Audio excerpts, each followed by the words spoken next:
Mais uma vez, uma boa noite a todos, também aqueles que vão assistir ou estão assistindo a transmissão. Aqui nós somos bem poucos, né? Então eu não vou cansar os irmãos hoje, não. A gente vai tratar aqui a forma bem simples, bem rapidamente, sobre um tema que é Cristo no Antigo Testamento. A gente pode achar às vezes que somente o Novo Testamento fala diretamente sobre o Senhor Jesus Cristo, mas na realidade, se a gente for estudar bem rapidamente a Bíblia, a gente já consegue perceber que não. Que desde o Antigo Testamento a palavra de Deus vem mostrando várias manifestações do Senhor Jesus e também símbolos do Senhor Jesus no Antigo Testamento. Para iniciar, a gente vai estar lendo Lucas capítulo 24, a partir do verso 44, e depois João capítulo 5, a partir do verso 31. Hoje não vai ter ali a Bíblia ali no slide, porque não tem ninguém ali para passar, então a gente vai estar fazendo a moda antiga mesmo. Lucas capítulo 24, a partir do verso 44. Diz assim: E disse-lhes: São estas as palavras que vos disse, estando ainda convosco, que convinha que se cumprisse tudo o que de mim estava escrito na lei de Moisés, e nos profetas, e nos salmos. Então abriu-lhes o entendimento, para compreenderem as Escrituras. E disse-lhes: Assim está escrito, e assim convinha que o Cristo padecesse, e ao terceiro dia ressuscitasse dos mortos. Em seu nome se pregasse o arrependimento e a remissão dos pecados, em todas as nações, começando por Jerusalém. E dessas coisas sois vós testemunhas. E agora a gente vai estar lendo João capítulo 5, a partir do verso 31 até o verso 47. Aproveitar que o Guilherme chegou ali, agora a gente vai ter a Bíblia ali para todo mundo ver.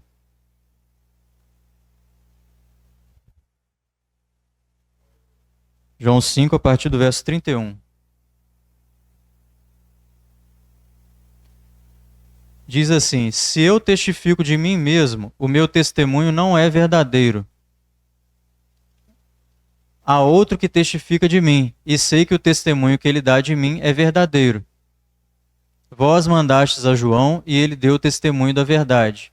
Eu, porém, não recebo testemunho de homem, mas digo isso para que vos salveis.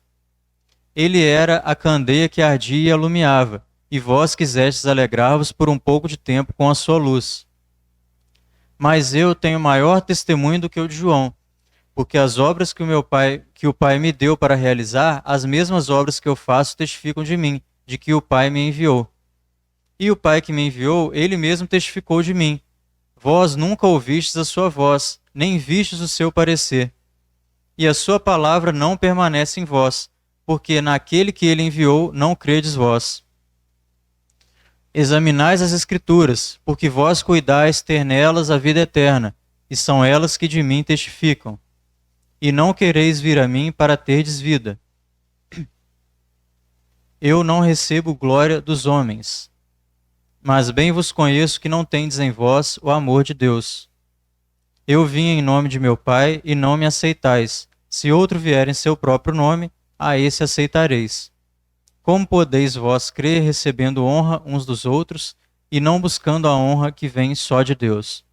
Não cuideis que eu vos hei de acusar para com o Pai? Há um que vos acusa, Moisés, em quem vós esperais. Porque se vós cresceis em Moisés, crereis em mim, porque de mim escreveu ele. Mas se não credes nos seus escritos, como crereis nas minhas palavras? Até aí, depois a gente vai estar lendo outros textos também. Para a gente introduzir um pouco esse assunto, qual que é a intenção básica da palavra de Deus, das Escrituras? Nós sabemos que tudo que está contido nas Escrituras, ela tem o objetivo de apontar para Cristo. Então, o objetivo principal das Escrituras é apontar para Cristo, desde o seu início até o seu final. E somente no Antigo Testamento, a gente encontra mais de 300 referências sobre Jesus Cristo. E ele é tipificado lá em vários personagens, e nós vamos ver no final alguns personagens que representam o Senhor Jesus. E, além de ser o propósito final da Bíblia, Jesus Cristo também é o propósito final da lei. porque o homem não teria capacidade de cumprir a lei em sua totalidade. Jesus Cristo era o único que seria capaz de fazer isso. Gálatas 3, capítulo 23, capítulo 3, versículo 23 a 25, é uma passagem interessante para a gente estar lendo também. Diz assim: mas antes que a fé viesse, estávamos guardados debaixo da lei e encerrados para aquela fé que se havia de manifestar. Até o 25. De maneira que a lei nos serviu de aio para nos conduzir a Cristo, para que pela fé fôssemos justificados. Mas depois que a fé veio, já não estamos debaixo de aio, ou seja, não estamos debaixo da lei. Então a lei, ela apontava para Cristo, como nós vimos aqui. E se a gente continuar, nós vemos que Jesus, ele explica as Escrituras, como nós vimos aqui em Lucas 24. No verso 44 que nós lemos, ele fica claro esse elo que faz a união entre o Velho e o Novo Testamento, que é a própria pessoa do Senhor Jesus Cristo. Ele deixa claro nesse versículo que muitas coisas a respeito dele foram preditas naquele conjunto de informações lá do Antigo Testamento, que a gente chama de Lei de Moisés, né? Também nos profetas e também nos Salmos. E no versículo seguinte, que é o versículo 45 ali de Lucas 24, que nós lemos, Cristo ele tenta ali abrir o entendimento dos discípulos para que eles percebessem aquilo que ele estava tentando explicar. Que os discípulos, eles tinham naquele momento uma certa dificuldade ainda de entender na sua plenitude o objetivo de Jesus Cristo, seu ministério. Eles ainda estavam com uma visão um pouco distorcida, talvez. Então ali Jesus ele tenta tirar esse véu da vista deles, né? Explicar bem a eles as Escrituras e que as Escrituras se cumpriam nele mesmo, no próprio Senhor Jesus Cristo. E qual que é a essência do Evangelho no Antigo Testamento? Se a gente continuando a leitura ali de Lucas 24, no versículo 46, Cristo ele se reporta aos escritos que se referiam à sua morte e à sua ressurreição. Nesse caso, a gente pode citar inúmeros textos, mas para não ficar longo aqui, a gente não vai citar aqui, mas são várias passagens que se referem a isso no Antigo Testamento. A obra da redenção, ela precisava ser conquistada por Cristo, e isso ele fez com excelência na cruz. Só que a lição maior, ela estava ainda por vir no verso 47, que era a exigência do arrependimento para que a obra da redenção se cumprisse. Ou seja, qual que era o objetivo de Deus em relação ao homem, desde o início? O arrependimento do homem para a remissão do pecado. E isso ele fez em várias dispensações de formas diferentes. E sempre o objetivo era o arrependimento do homem para que houvesse essa remissão do pecado. A gente nota aqui que essa doutrina do arrependimento, né, para remissão, ela tem sido um pouco banalizada, né, hoje em dia. Fica muito aquela coisa assim, vem a Jesus do jeito que você está e pode continuar do jeito que você está, mas na realidade não é isso que a gente vê nas Escrituras, né? Nos dias atuais é usado muito a expressão aceitar a Cristo, né? Mas para a gente não fazer uma confusão, na verdade é Cristo que aceita o homem primeiramente, quando ele aceitou vir ao mundo e cumprir o ordenamento que o Pai tinha, e ir até a morte de cruz, ser obediente. Porque ele é fiel e justo para nos perdoar dos pecados, se nós confessarmos nossos pecados. É isso que diz lá em 1 João capítulo 1, versículo 9. E, continuando, ele se referiu ali no texto de João capítulo 5, que nós também lemos, sobre 3 testemunhas. A primeira delas, que ele cita, é João Batista, nos versos 32 a 35, como nós vemos. A segunda testemunha são as próprias obras dele mesmo, Senhor Jesus Cristo, ali no verso 36. E nos versos 39 até o 47, ele fala da terceira testemunha, que são as próprias Escrituras. Mas por que isso de 3 testemunhas? Se a gente for ver de acordo com a lei, era obrigatório que houvessem 2 ou 3 testemunhas para que se confirmasse que uma história era verdadeira ou não. Então, Isso era uma tradição dos judeus, de acordo com a lei. Por isso que tem esses 3 testemunhos da pessoa do Senhor Jesus Cristo. Ele faz questão de apontar esses 3 ali, nessa passagem. O Pai, sem dúvida, é a maior testemunha, mas os judeus eles só conheciam João Batista e muito mal conheciam as Escrituras.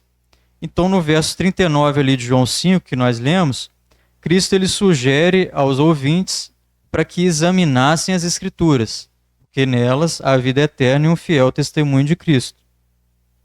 Alguns testemunhos de Cristo no Antigo Testamento que nós podemos ver é Zacarias capítulo 9, versículo 9, é um deles, que diz assim: Alegre-se muito, cidade de Sião, exulte Jerusalém, eis que o seu rei vem a você justo e vitorioso, humilde e montado num jumento, um jumentinho cria de jumenta.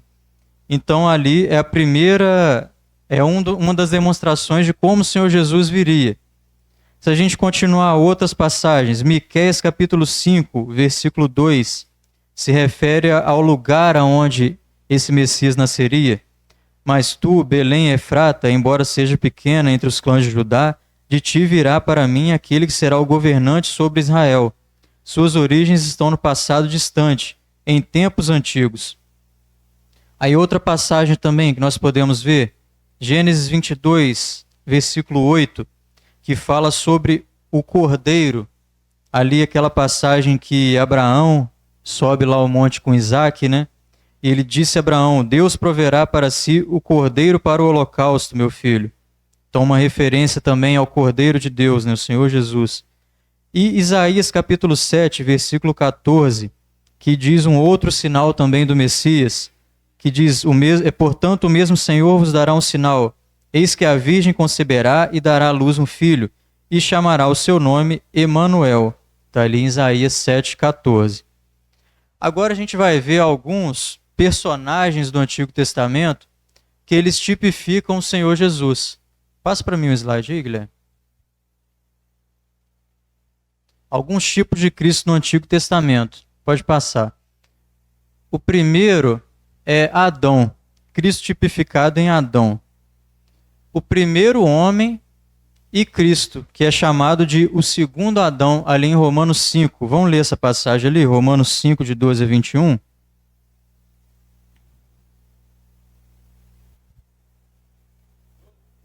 Isso, 12 a 21. Pelo que, como por um homem entrou o pecado no mundo, e pelo pecado a morte, assim também a morte passou a todos os homens. Por isso que todos pecaram. Porque até a lei estava o pecado no mundo, mas o pecado não é imputado não havendo lei. No entanto, a morte reinou desde Adão até Moisés, até sobre aqueles que não pecaram, à semelhança da transgressão de Adão, o qual é a figura daquele que havia de vir. Mas não é assim o dom gratuito como a ofensa, porque se pela ofensa de um morreram muitos, muito mais a graça de Deus e o dom pela graça, que é de um só homem, Jesus Cristo, abundou sobre muitos. E não foi assim o dom como a ofensa, por um só que pecou, porque o juízo veio de uma só ofensa, na verdade para a condenação, mas o dom gratuito veio de muitas ofensas para a justificação. Porque se pela ofensa de um só a morte reinou por esse, muito mais os que recebem a abundância da graça e do dom da justiça reinarão em vida por um só, Jesus Cristo. Pois assim como por uma só ofensa veio o juízo sobre todos os homens para condenação, assim também por um só ato de justiça veio a graça sobre todos os homens, para a justificação de vida. Porque como pela desobediência de um só homem muitos foram feitos pecadores, assim pela obediência de um muitos serão feitos justos. Veio, porém, a lei para que a ofensa abundasse, mas onde o pecado abundou, superabundou a graça, para que assim como o pecado reinou na morte, também a graça reinasse pela justiça, para a vida eterna por Jesus Cristo, nosso Senhor. Então, às vezes, a gente pode pensar assim: nossa, mas Adão, Jesus Cristo, tem nada a ver uma coisa com a outra, né? Mas, na verdade, o foco dessa comparação aqui, entre Adão e Jesus Cristo, está nas diferenças entre eles, não nas semelhanças, como nós vimos aqui, né? Através do primeiro Adão, veio o pecado, e através do segundo veio a salvação. Então, como nós vimos aqui, o objetivo de Paulo, quando escreveu isso, é mais fazer esse contraste entre Adão e Jesus Cristo. Sim?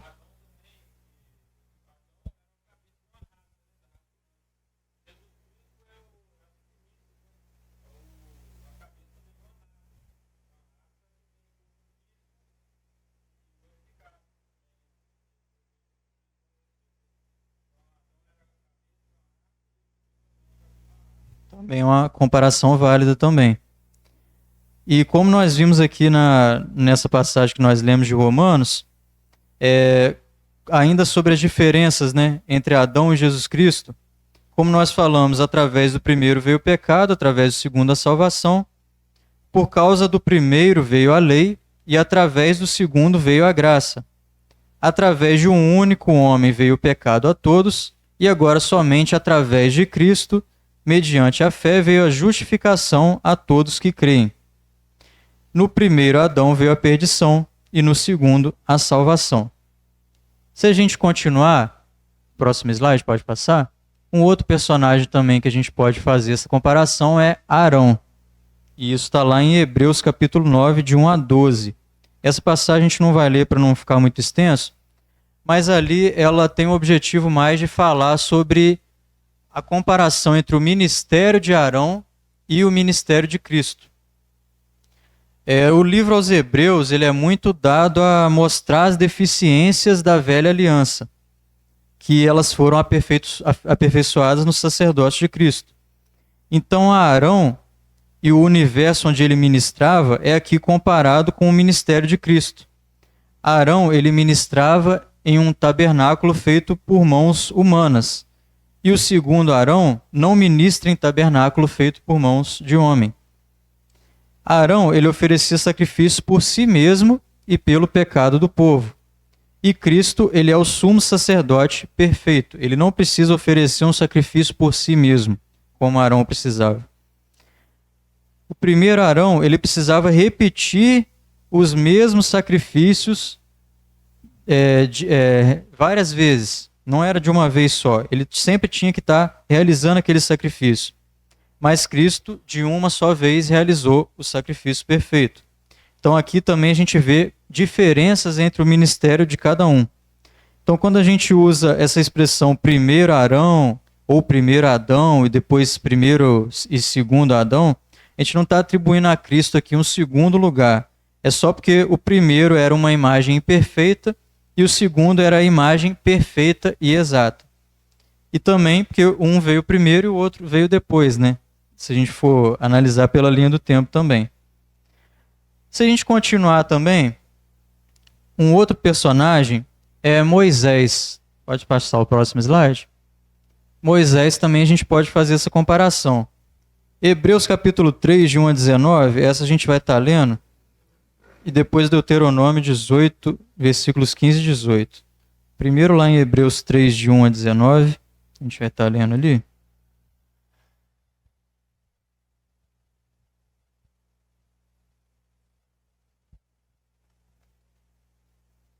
Aí até se a gente for ver aqui no subtítulo da Bíblia, né, diz Cristo é superior a Moisés. Então aqui já a gente vê que o objetivo desse capítulo, né, essa comparação. Tá funcionando? Não tinha conseguido funcionar antes. Então aqui diz assim: pelo que, irmãos santos, participantes da vocação celestial, considerai Jesus Cristo apóstolo e sumo sacerdote da nossa confissão, sendo fiel ao que o constituiu, como também o foi Moisés em toda a sua casa. Porque ele é tido por digno de tanto maior glória do que Moisés, quanto maior honra do que a casa tem aquele que a edificou. Porque toda a casa é edificada por alguém, mas o que edificou todas as coisas é Deus. E na verdade Moisés foi fiel em toda a sua casa, como servo, para testemunho das coisas que se haviam de anunciar. Mas Cristo, como filho sobre a sua própria casa, a qual casa somos nós, se tão somente conservarmos firme a confiança e a glória da esperança até o fim. Portanto, como diz o Espírito Santo, se ouvirdes hoje a sua voz, não endureçais os vossos corações, como na provocação, no dia da tentação no deserto, onde vossos pais me tentaram, me provaram e viram por 40 anos as minhas obras. Por isso me indignei contra esta geração e disse: estes sempre erram em seu coração, e não conheceram os meus caminhos. Assim jurei na minha ira que não entrarão no meu repouso. Vede, irmãos, que nunca haja em qualquer de vós um coração mau e infiel, para se apartar do Deus vivo. Antes exortai-vos uns aos outros todos os dias, durante o tempo que se chama hoje, para que nenhum de vós se endureça pelo engano do pecado, porque nos tornamos participantes de Cristo, se retivermos firmemente o princípio da nossa confiança até o fim. Enquanto se diz: hoje, se ouvides a sua voz, não endureçais os vossos corações, como na provocação, porque, havendo-a alguns ouvido, o provocaram, mas não todos os que saíram do Egito por meio de Moisés. Mas com quem se indignou por 40 anos, não foi porventura com os que pecaram, cujos corpos caíram no deserto? E a quem jurou que não entrariam no seu repouso, senão os que foram desobedientes? E vemos que não puderam entrar por causa da sua incredulidade. E também Deuteronômio 18, versículos 15 e 18.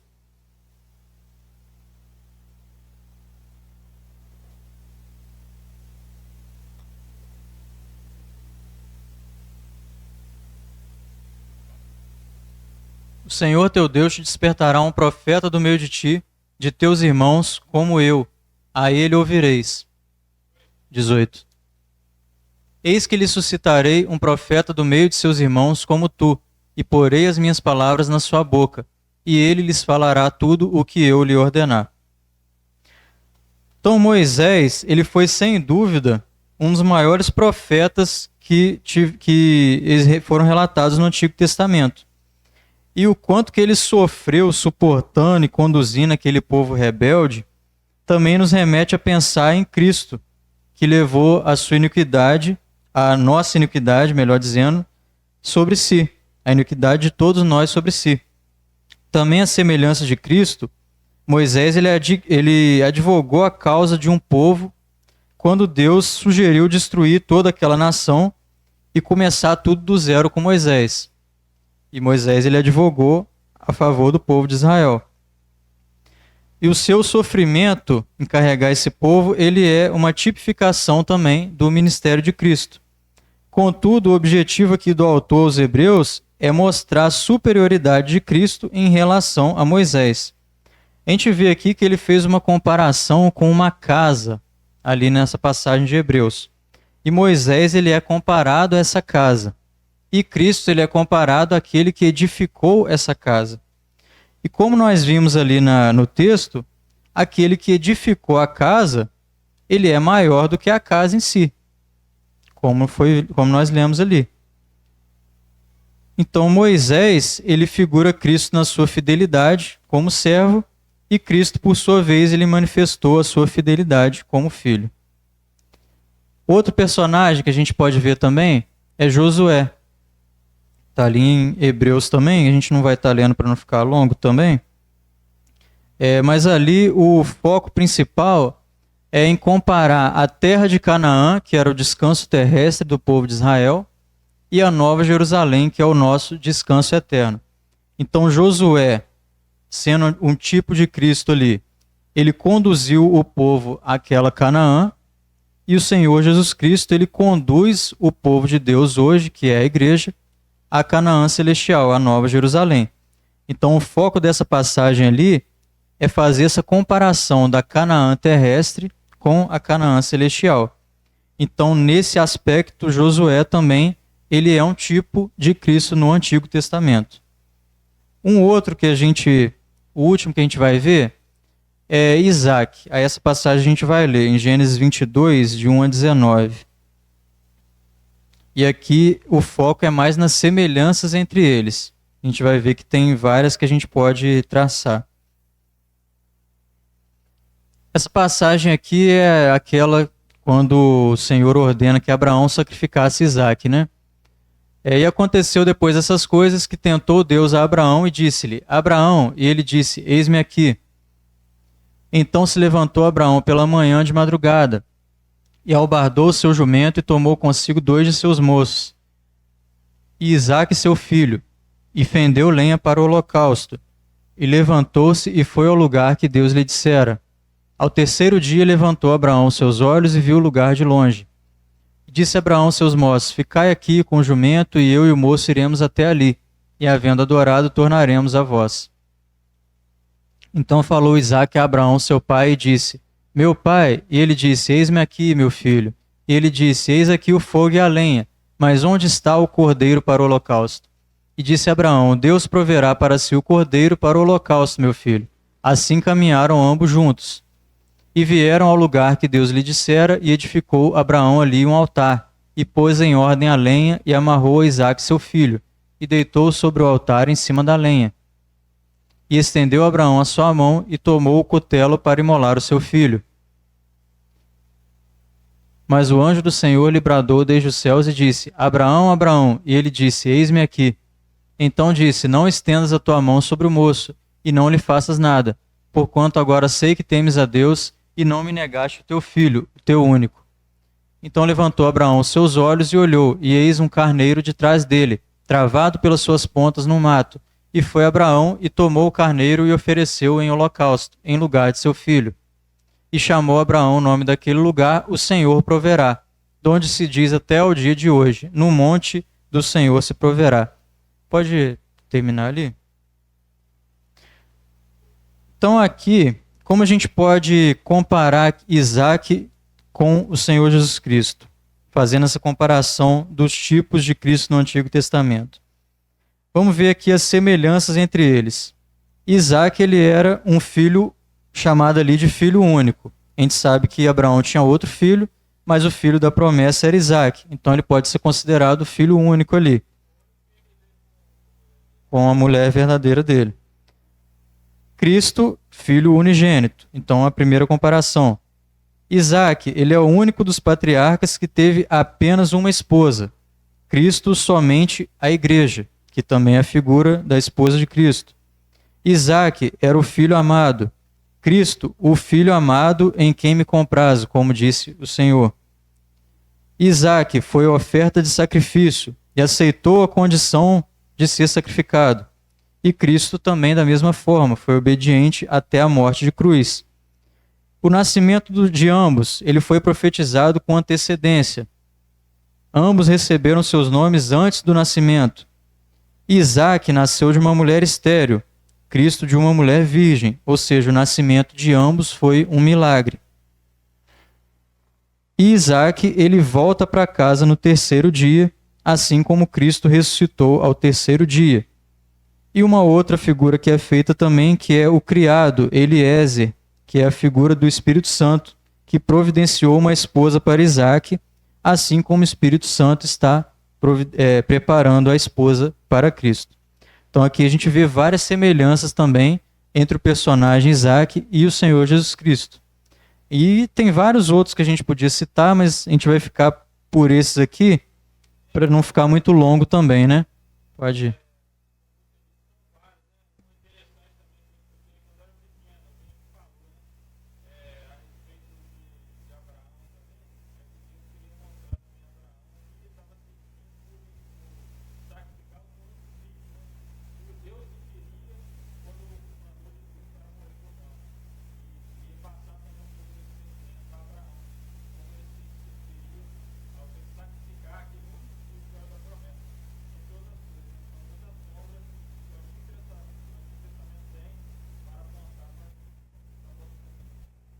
Como a gente viu, né, são mais de 300 citações que a gente pode tirar ali no Antigo Testamento que apontam diretamente para Cristo. Mas a gente trouxe só essas aqui hoje para a gente estar tendo uma noção, né? E para a gente caminhar para o encerramento, Deus trabalhou com o homem através das diversas dispensações, como nós falamos ali no início. E sempre o foco do Senhor, em todas essas dispensações, foi a salvação do homem, sempre pela graça. Mesmo que tivesse ali a lei, mesmo que tivesse outras talvez formas de salvação, a salvação ela sempre foi pela graça. No Antigo Testamento, era a fé naquele que haveria de vir, o Senhor Jesus. e para a gente hoje é a fé naquele que já veio, o próprio Senhor Jesus. Então a lei, ela não salvou ninguém ali no Antigo Testamento. Foi sempre a salvação através da graça. E como nós vimos, nós sabemos também que a obra de Cristo, ela é retroativa, ou seja, ela salvou também todos aqueles que creram nele mesmo antes da sua morte.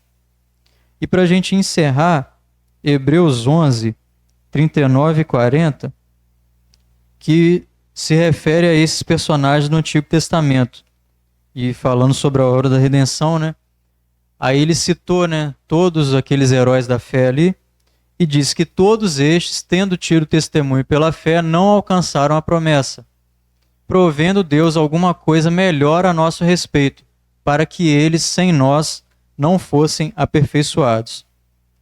Então que o Senhor possa estar completando nos corações de todo mundo essa mensagem, só para a gente, foi mais para a gente ver como que a palavra de Deus ela é completa em si e ela aponta para o objetivo, que é Cristo. Então, todas aquelas histórias do Antigo Testamento que nós lemos, ela tem esse objetivo de apontar para Cristo. Então, que o Senhor possa estar abençoando. Irmão, quiser citar um hino, tem liberdade.